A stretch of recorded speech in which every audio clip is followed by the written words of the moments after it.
Hi everyone, Sid here with Prepsitter's Pantry, and today I'm going to be showing you how to turn those jack-o'-lanterns that you carved for Halloween into delicious pie filling for Thanksgiving. Now this is not going to be a USDA approved recipe. This is what's known as a rebel canning recipe. So make sure you do your own independent research and do whatever makes you feel comfortable in your own home. If you haven't already subscribed to our channel, make sure you do that now and hit that notification bell so you can get updated anytime we post a new video. Let's go do this. Even though our family really strives to be zero waste, we still want our kids to enjoy some of the traditional things that we grew up with, including carving jack-o'-lanterns. So I decided to turn their leftovers into some delicious pumpkin pie filling because Thanksgiving is right around the corner. Now, like I said in the beginning of the video, this is not a USDA or National Canning Association approved recipe. This is what most people call a rebel canning recipe. The explanation behind why it's not approved is because pumpkin is really thick when it's pureed, and that heat is not able to penetrate the jar throughout to kill off any damaging or dangerous bacteria. Most bacteria make themselves known. You can see you have an issue, or you know you have an issue when you open your jar and liquid comes spewing out.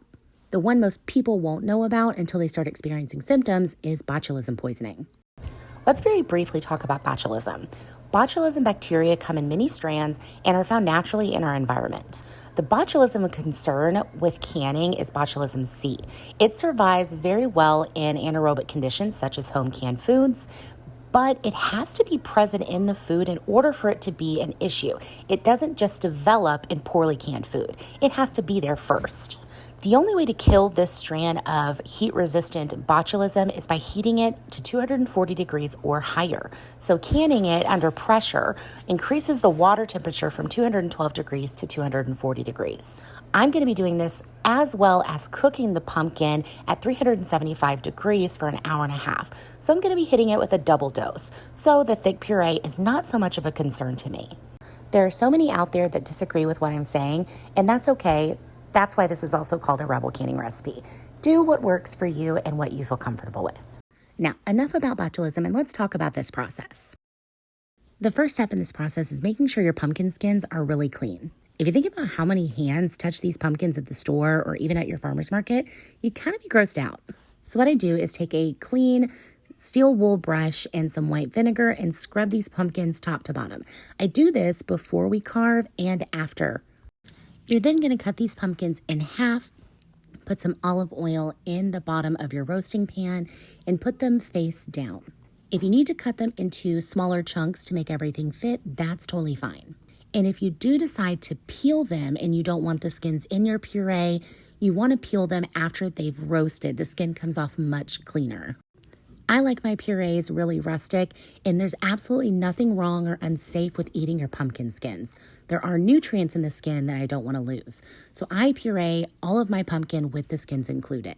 For my pie filling mix, I'm using 2.5 cups of brown sugar, 2 cups of white sugar, and 1 cup of pumpkin pie spice mix, along with 4 cups of water. And now I'm going to take my immersion blender and blend everything up until it's really smooth. If you have a blender or a food processor, this process can go a little bit quicker for you, but this is just easier for me to leave everything in the bowl and use my immersion blender. Now that everything's come together, I'm just going to take a wooden spoon and turn the puree over to make sure there were no chunks that I missed during the blending process. This is also your time to taste test and understand if you need to add more spice or more sugar. This would also be a good time if you wanted to cook this to make sure you really brought those flavors together. Now for preparing your jars, it's no longer a recommendation to sterilize your jars for each use. It is recommended to sterilize once you open the package for the first time. After that, you just want to make sure they've been washed thoroughly with hot soapy water. But again, this is going to be a preference, so do whatever makes you feel comfortable. When you start to fill your jars, it's definitely much cleaner to use a funnel. And for this recipe, we're only going with a 1-inch headspace. We're leaving a 1-inch headspace to allow the pumpkin puree to bubble within the jar without causing any issues with siphoning or failed seals. If we went with a 1/2 inch or a 1/4 inch, we would definitely have some issues with it sealing. Once your jars are filled, you're going to wipe your rims with white vinegar and secure your 2-piece lid only finger tight. Place them into your canner with 2 inches of water and just a splash of white vinegar, which will help with hard water buildup in the canning process. Once your jars are in your canner and you have secured your lid, turn your heat to a low to medium temperature. This will allow your canner to come up to temperature slowly and stabilize much easier. You're then going to wait for your vent pipe to start leaking steam. You want this step to happen, and once you have a steady stream where it's not breaking or stopping, you're going to set a 10-minute timer. This will ensure that you build pressure correctly and you stabilize. After your 10 minutes has passed, you're going to place on your regulator to the vent pipe. And if you have a Presto, you'll notice the top piece in the front, called the air vent cover, is going to start to leak and sputter, possibly pop up and down, and that's totally normal. Once it finally pops, that's when the pressure and steam is going to be held into the canner. This will allow the canner to start rising in pressure. And now you're just going to step away and wait for your dial gauge to either read the correct PSI or for your jiggle weight or dancing regulator to start to move. For my elevation, I can at 11 PSI or 10 pounds of pressure. Once I've achieved that, my jiggle weight will start to rotate in a slow hula. That is when I'm going to start my timer, and for pints, I do 75 minutes. I do not do this recipe in quarts as I only feel comfortable doing this in pints. So set your timer and relax. After your time, you're going to turn off your stove and allow your canner to come completely down to zero, and even wait an additional 25 to 30 minutes before removing your lid. I allowed the canner to cool overnight, and even when I opened it the next morning, it was still warm, so there's nothing wrong with doing that if that's your preference. Removing the lid and regulator too soon will cause siphoning, as the change in pressure is just too much for those jars to handle. I always remove my jars, whether they're warm or hot, with jar lifters. This just ensures that I won't get burned. If you're removing the jars while they're hot, you want to make sure you place them onto a kitchen towel to avoid thermal shock, which essentially could cause your jars to break. If you've removed them while they're hot, they need to sit for about 24 hours before you remove the rings. Because mine sat overnight in the canner, I'm okay to go ahead and remove those rings.